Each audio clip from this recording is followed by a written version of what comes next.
ரொம்ப மகிழ்ச்சியா இருக்கு. நன்றி. இப்போ என்னுடைய ஜோக்கு சொல்லலாம் நினைக்கிறேன். ஒரு வயதான கிறிஸ்துவ தம்பதியர்கள் அவங்களுடைய ஆன்மீக பயணமாக ஜெருசலத்துக்கு போனாங்க. ஜெருசலத்துக்கு போயிட்டு அங்கே இயேசுவனுடைய வாழ்க்கையினுடைய வாழ்ந்த இடங்களை எல்லாம் பார்த்துட்டு அவருடைய சிலுவையில் அறிந்த இடங்கள், அவருடைய கல்லறைகள் எல்லாத்தையும் பார்த்துட்டு முடிச்சுட்டு வர நேரத்தில் அந்த தம்பதியினுடைய மனைவி இறந்துட்டாங்க.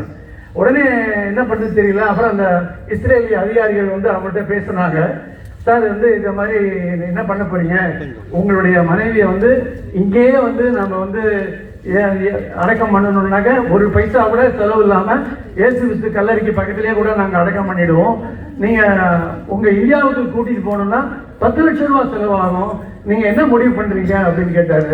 அதுக்கு நம்ம இந்தியாவில் அவர் சொன்னார், நான் இயேசு கிறிஸ்து கல்லறைக்கு பக்கத்தில் என் மனைவியை அடக்கம் பண்ணி நான் ரிஸ்க் எடுக்க விருப்பப்படலைன்னாரு. அவங்களுக்கு ஒன்றும் புரியல. என்னையா ரிஸ்க் எதுக்குன்னு. 3 நாள் கழிச்சு அவங்க உயிர் பெற்று வந்துட்டா நான் என்ன பண்றேன்னு. தேங்க்யூ.